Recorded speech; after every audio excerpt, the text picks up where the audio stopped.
welcome to News Nation. You know, many of you struggle to understand what motivates how President Trump says and does many things.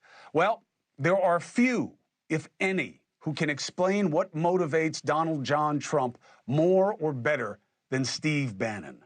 You know him as the former White House chief strategist, but he is certainly one of the architects of MAGA, as well as of Trump's 2016 presidential win.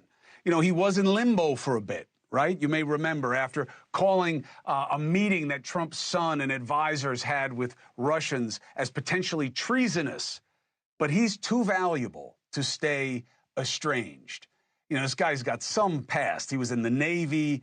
He worked at the Pentagon. He worked on Wall Street. He was in film production, of course, in politics, and now podcasting. And he's gaining traction more and more away from the righty fringe. But he certainly still injects the warrior spirit that drives MAGA. And he took his lumps as part of Trump world. He served months in jail for refusing to comply with a subpoena connected to the January 6th committee. He was also pardoned by Trump for federal charges, or from federal charges, involving a charity effort to fund the building of the wall between the Mexican-American border. Then New York State brought charges. Remember, a president can't pardon you from state charges. And Bannon just pleaded guilty as part of a conditional discharge deal. So it seems that the past is behind him.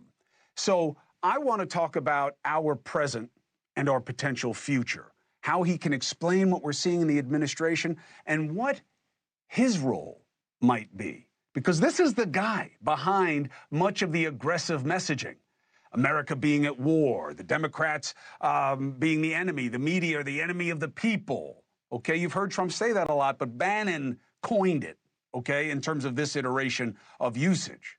The administrative state, that there needs to be shock troops to take control of the government institutions. He infamously predicted that all hell would break loose on January 6th. So I want to see where his mind is on what we're all living through together and what his role may be going forward.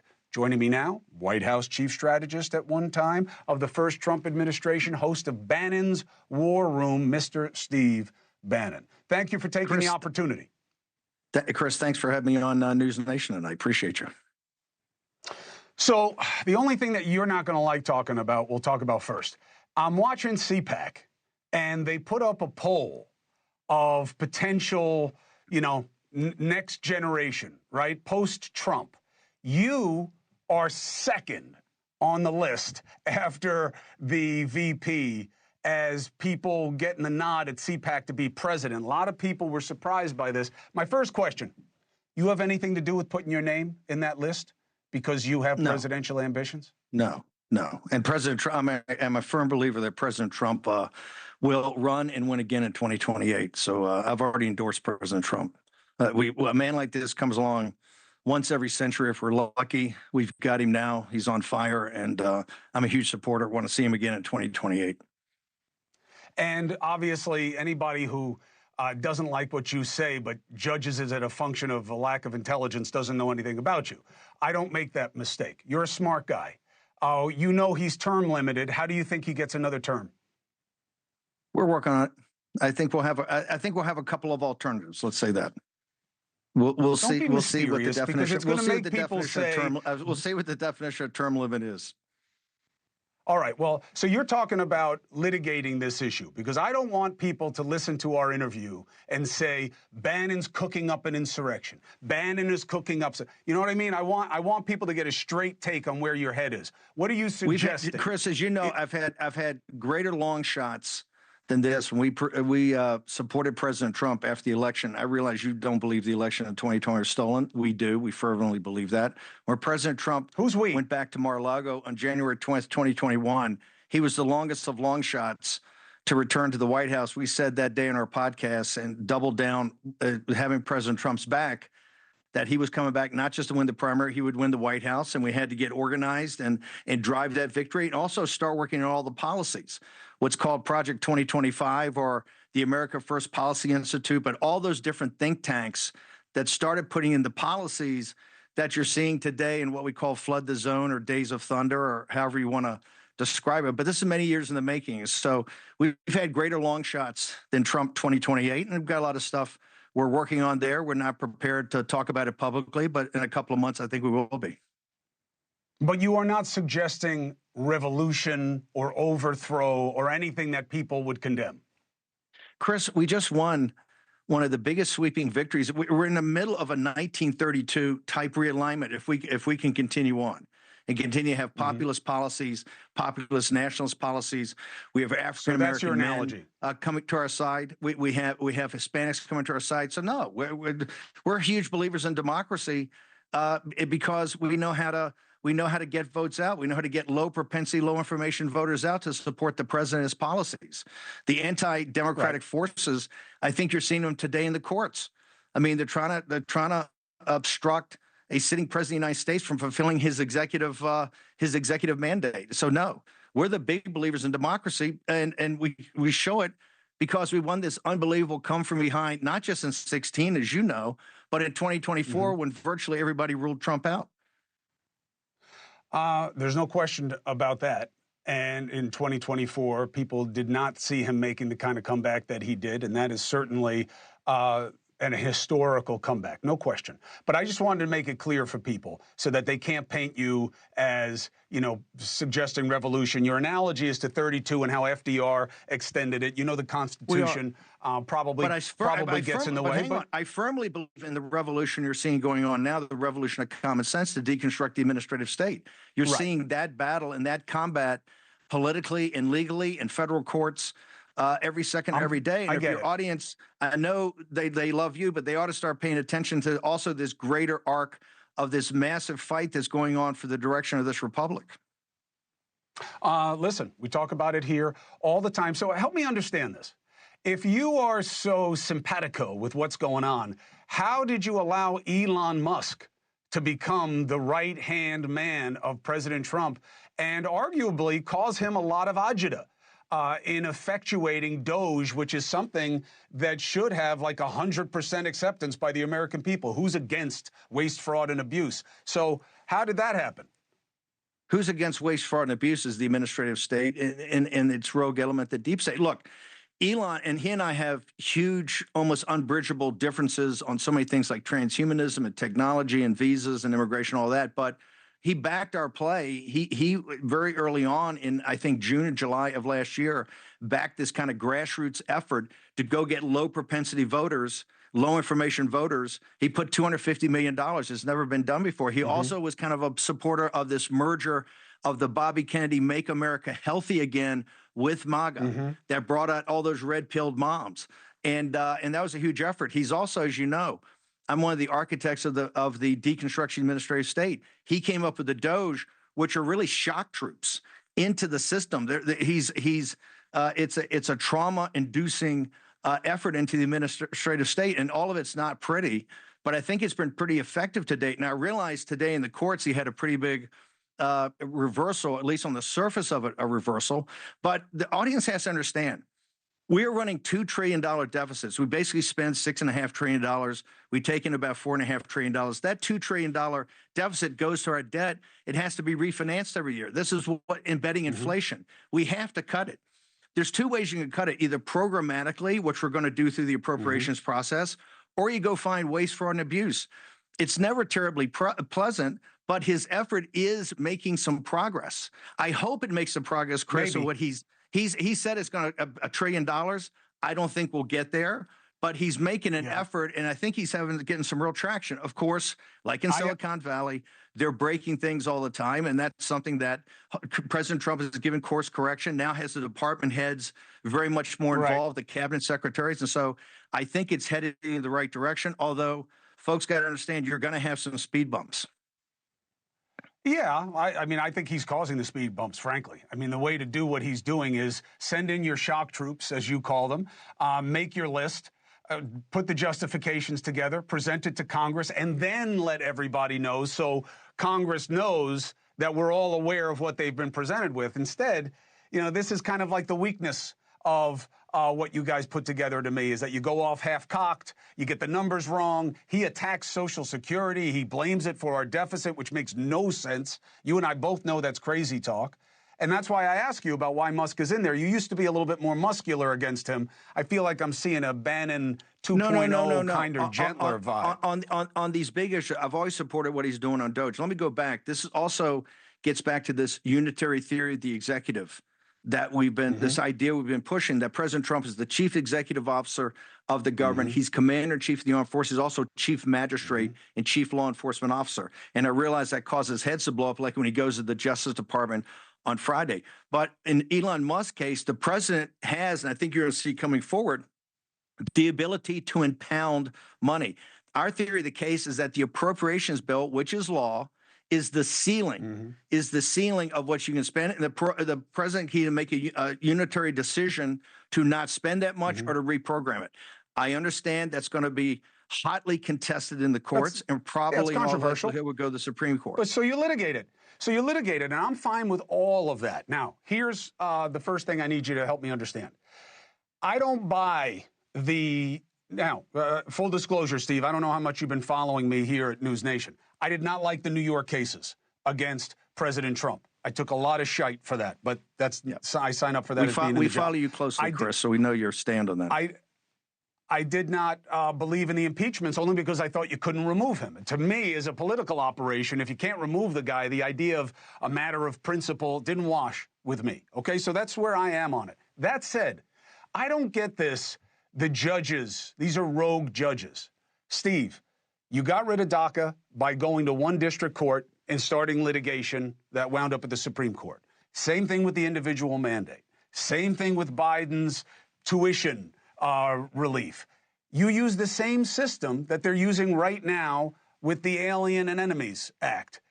Why is this judges going after Trump? What judge wouldn't have put a hold on a removal order that's based on a 1789 or 98 law that was never intended for this? How is that judges going after Trump? It's totally different, Chris. And by the way, I actually think more of these radical neo-Marxist judges that are working in coordination ought to be impeached and go through the process in the House. I also realized that probably none of them will be removed by the Senate, but I think go through the process. The Chief Justice of the District Court, he's stepping into President Trump's role, go back to unitary theory, as the commander-in-chief. This has already been designated a terrorist group. President Trump made a decision as commander-in-chief to get them out of the country.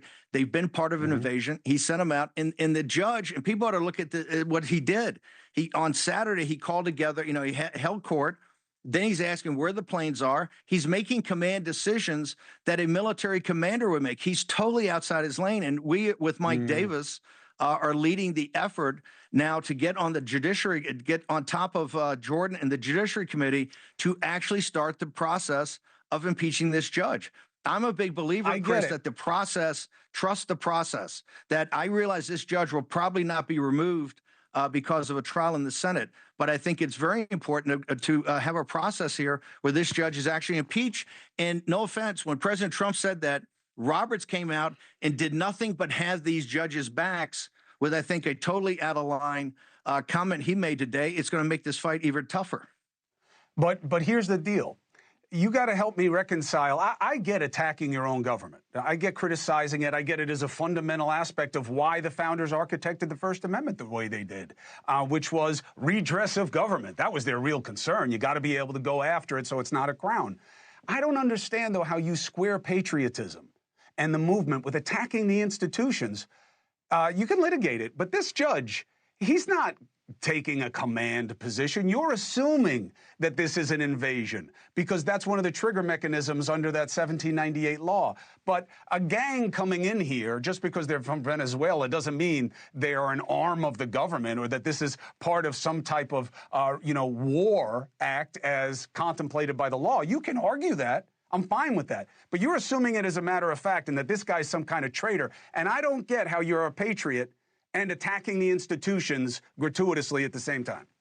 We're not attacking institutions gratuitously. By the way, the institutions of this country, and I think this is the reason the Democrats lost, the American people understand that our institutions have to be either purged or they have to be reformed. everything from the Justice Department to the FBI to the intelligence community to the Pentagon across the board. And that's what President Trump's mandate is. That's what he's doing. You don't think that's because you guys tell them that these institutions stink all the time? Chris, this judge is stepping in the middle of President Trump's constitutional duty as commander-in-chief. President Trump has made a decision. They're a terrorist group. He's made a decision. They're going to be expelled from the United States. They were on planes to a country that agreed to take them with a prison system. But it's not a military. It's not a military operation. It's not a military operation. It was ICE. It was ICE. You would basically be running into posse comitatus if you did it the way you are, which is, you wanted to militarize it was tantamount. ICE did it, but it was tantamount to a military operation to get him out of the country. It was dangerous for this judge to insert himself. Steve, and look at the detail. Look at the way he inserted himself, I'm not against getting rid of the gangbangers. That's not my point. I keep getting beaten over the head. You want gangbangers in the country. You guys That's are not my point. It's not my position. It's not my position. You can do it a different way. You can do it a different way with due process. This is not a military situation. You need a declaration of war underneath that law to trigger its removal mechanism. That's why you're playing at this being militaristic, but it isn't. President Trump's belief as commander-in-chief, he's done what he's needed to do in the proclamation to actually expel these invaders that are dangerous criminals. And now the people defending them are in a horrible position of having to argue their due process rights and everything else. Let them argue it and let the American people decide. But President Trump is not going to take these people back, and he's not going to allow a judge to step in between him and these decisions that are tantamount to military decisions. If they're military decisions, it would be different, though those can be litigated also, and they have been. I do not mean to condescend to you at all. I know you know the history. I know you know a lot of the case law on this stuff. I've listened to your podcasts on it and your speeches. So I get that you know. I'm not talking down to you. Apology if you take it that way. What I'm saying is I'm fine with litigating it, like with those other cases that I instructed. Work the system. The way it comes out is the way it comes out. I feel like there's a new wrinkle to MAGA, which is anything that doesn't go our way is corrupt. And anybody who doesn't agree with us is an enemy. And that sounds like some real BS to me, Steve. Chris, I don't think that's the fact at all. I think President Trump's been very straightforward. People have been very upfront of what we're going to do here to basically make sure that the criminal, and particularly the gang criminal elements, that's where they've been designated terrorist organizations. This has been worked on for a while. So, and we're not accusing people who don't agree with this of being enemies. There are domestic enemies. There's no doubt about that. There's elements of the deep state that are working against the United States, and I think those are going to be rooted out in the very near term. And President Trump is very focused on this. You can see every day, President Trump right now is all gas, no brake. And so I think people should anticipate there's even going to be much more of this. And the only way the Democrats can fight us, because they have no political power. As you know, you've said this many times, their polling's the worst it's ever been. No leader has really emerged. They're trying some sort of resistance in the streets, not working. They're using lawfare again, which you were so against. They're using lawfare again in the federal courts because their strategy is to delay is to deny. To delay is to deny. And so what they're going to try to do is to fight a rearguard action and drag all this out. And if you read like the situation in San Francisco, that judge's order, when you go through it and the way he was treating the government lawyers, it's like a 2-year process. And that's what they hope to instill. And I think you'll see President Trump even double and triple down more on this. We have a constitutional crisis, and we're going to have a confrontation with these courts. See, I don't see the constitutional crisis. I feel like that's the cell that I don't understand why you need to go there in order to say we want change. And if he doesn't like the ruling, appeal it. I mean, that's how the system works. That's how you guys have done it time in memoriam. All of a sudden, the system is a part of the suspicion. And I don't get that. Here's, Chris, you have a judge inserting himself between the President of the United States and his role as commander-in-chief. I get your argument. I just don't accept it. And we'll see how it plays out in litigation. But look, I will tell your audience one thing. Here's the deal, Steve. I'm not demonizing you for making the case. I'm just saying I don't agree with the case. I got it. That's all. But I would tell your audience, understand that in the federal courts right now, this is the center of gravity of this battle, and all these different federal courts, and it's going to be hotly contested.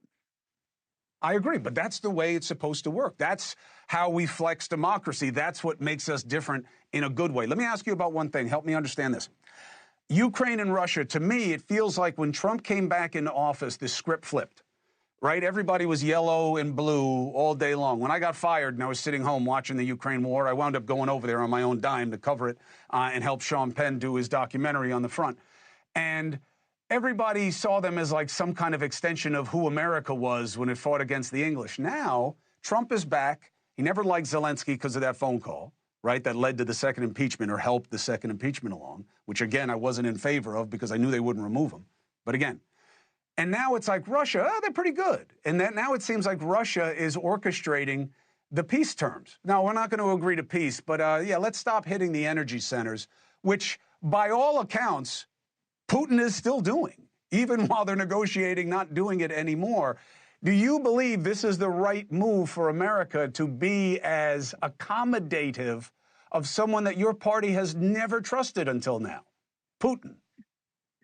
Chris, let's go back in time. If you go to the war room, and particularly the right, the hard right of the MAGA movement, we were adamantly opposed to this from day one. We would quote Professor Mersheimer at the University of Chicago on the eve of the war, that the West was going to lead the Ukrainian people down the primrose path to their destruction. What we've argued on the war room from day one is that this is ridiculous. And now you have about Ian Brummer, I think, calculates between 450 and 500,000 Ukrainians dead or wounded. The country looks like Dresden in 1945. There's 800 to 900,000 dead or wounded Russian troops. I mean, the casualty levels here are bigger than the first, from the invasion of Poland in 1939 to Operation Barbarossa in June of 1941, the beginning of World War II. This war now dwarfs it. I mean, this is combat at its most primitive. We've been opposed to this from day one. We have been a driving that we need to have a Russian rapprochement. We need to break Russia off from China and the Chinese Communist Party as working together in that alliance they have on the Eurasian landmass. I think the call today reinforced the fact that President Trump and Putin are talking at a very high level, some sort of economic relationship, maybe some sort of potential strategic relationship that includes the Middle East and maybe even taking out the situation with the Persian nuclear program. So, no, we've opposed this from day one. That's why we've been a big advocate that President Trump and his team, like Steve Witkoff, should focus on the overall Russian strategic deal or strategic relationship and let Marco Rubio and others work on the Ukraine piece as a subset of this, because I think it is a subset. And look, the Russians, people ask me, can you trust Putin? I said, did Winston Churchill trust Joseph Stalin? Of course they don't. Right? No. The Stalin and Churchill, FDR never really trusted him. They didn't trust him, but they were great allies that lost, what, 35 to 50 million people in World War II in combat or starving. Right. You don't trust the KGB, but you're going to have to work on it, particularly if you want to break the back of the Chinese Communist Party. I think President Trump's geostrategic vision here is going to be the most significant since the end of World War II. And I think they're going to hammer this out. It's going to take months, but I think today is a pretty good start. So, Steve, I know that you're relevant in not just working it in the digital media, but as part of that inner sanctum, you have an open invitation to come here as we go through the machinations of this movement and we see what's happening. When I need explanation from that side, we have an open door policy here. You're invited to come in to make the case whenever you want. Chris, we're always glad to come back. We watch NewsNation, and you guys got something very special there. So keep grinding like you guys always do, and I feel honored to be asked back. Hey, thanks for watching. Go to joinnn.com to find NewsNation on your screen. And don't forget, click the red subscribe button below to get more of NewsNation's fact-driven, unbiased coverage.